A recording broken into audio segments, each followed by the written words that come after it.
Tamil Nadu west బెంగాల్లో భారీ ఉగ్రకుట్రను పోలీసులు భగ్నం చేశారు. తమిళనాడు 6గురిని అదుపులోకి తీసుకున్నారు. తిరుపూర్ జిల్లాలోని ఉత్తుకొళి, పల్లెడం, తిరుమురుగన్ పోండి ప్రాంతాల్లో తలదాచుకున్న వీరిని అరెస్ట్ చేశారు. బెంగాల్లో 2 అరెస్ట్ చేశారు. వారిలో ఒకరు బంగ్లాదేశీయుడిగా గుర్తించారు. పాకిస్తాన్ ఉగ్రవాదులకు అనుకూలంగా పోస్టులు చేస్తున్నట్లు గుర్తించారు.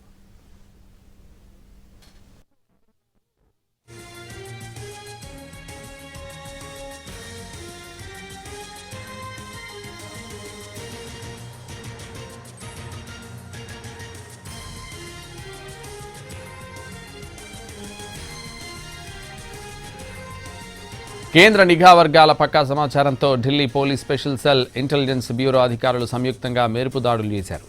8 మంది అనుమానిత ఉగ్రవాదులను అదుపులోకి తీసుకున్నారు. పాకిస్తాన్కు చెందిన ఐఎస్ఐ, బంగ్లాదేశ్ ఉగ్ర సంస్థల మార్గనిర్దేశంలో వీరు పనిచేస్తున్నట్లు దర్యాప్తులో తేలింది. నిందితుల నుంచి 16 సిమ్ కార్డులు, పలు మొబైల్ ఫోన్లు, నకిలీ ఆధార్ కార్డులతో సహా ఫోర్జరీ పత్రాలను స్వాధీనం చేసుకున్నారు. 10 రోజుల క్రితం ఢిల్లీ మెట్రో స్టేషన్లో కశ్మీర్పై వెలిసిన రెచ్చగొట్టే పోస్టర్ల ఆధారంగా దర్యాప్తు ప్రారంభించిన అధికారులకు ఈ కుట్ర కోణం వెలుగులోకి వచ్చింది. వీరు భారత్లో భారీ దాడులకు ప్రణాళిక సిద్ధం చేస్తున్నట్లు ప్రాథమిక విచారణలో తేలింది. ప్రస్తుతం నిందితులను రహస్య ప్రాంతంలో విచారిస్తున్నారు.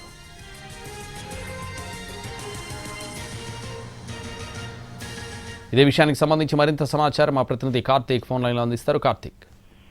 రైట్ సంతోష్, అయితే తమిళనాడుతో పాటు పశ్చిమ బెంగాల్లో ఏదైతే ఎన్నికలు జరుగుతున్నటువంటి మరొక 2 నెలల్లో జరుగుతున్నటువంటి క్రమంలో అక్కడ ఉగ్రకుట్రకు పాల్పడుతున్నటువంటి సమాచారంతో, పక్కా సమాచారంతో ఢిల్లీ బ్రాంచ్ పోలీసులు పూర్తి స్థాయిలో అక్కడ విచారణ చేపట్టి, దర్యాప్తు చేపట్టి 6 నిందితులను కూడా అరెస్ట్ చేయడం కూడా జరిగింది. ముఖ్యంగా ఈ 6 కూడా తిరుపూర్లో ఉన్నటువంటి ప్రాంతంతో పాటు మరొక తమిళనాడులోని 5 ప్రాంతాల్లో కూడా ఉంటూ ఏదైతే పాకిస్తాన్ ఉగ్రవాద సంస్థలకు సంబంధించినటువంటి వారి కంటెంట్ ను పోస్ట్ చేయడమే కాకుండా ఉగ్రకుట్రకు పాల్పడేలాగా ఒక ప్రణాళికలో రచిస్తున్నట్టుగా కూడా ఒక పక్కా సమాచారం అనేది కూడా ఢిల్లీ బ్రాంచ్ పోలీసులకు రావడం కూడా జరిగింది. దీంతో తిరుపూర్కి స్వయంగా వచ్చినటువంటి బ్రాంచ్ పోలీసులు పూర్తి స్థాయిలో దర్యాప్తు చేపట్టి వారి 6 కూడా అదుపులోకి తీసుకోవడం కూడా జరిగింది. 6 అదుపులోకి తీసుకుని వారిలో 2 బెంగాల్కి చెందినటువంటి వారుగా కూడా ఉన్నారు. అయితే వీరిలో చాలా మంది కూడా ఎవరికి కూడా ఐడెంటిఫికేషన్ అనేది కూడా లేదు. అన్ని కూడా నకిలీ ఆధార్ కార్డులతో కూడా అక్కడ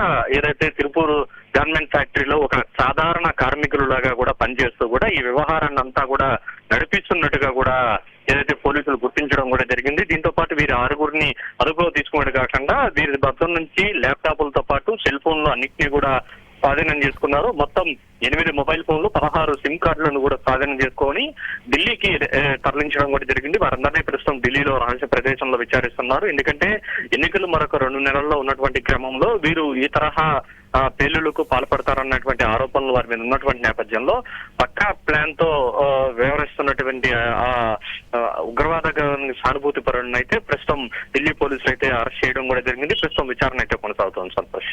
థ్యాంక్ యూ కార్తీక్.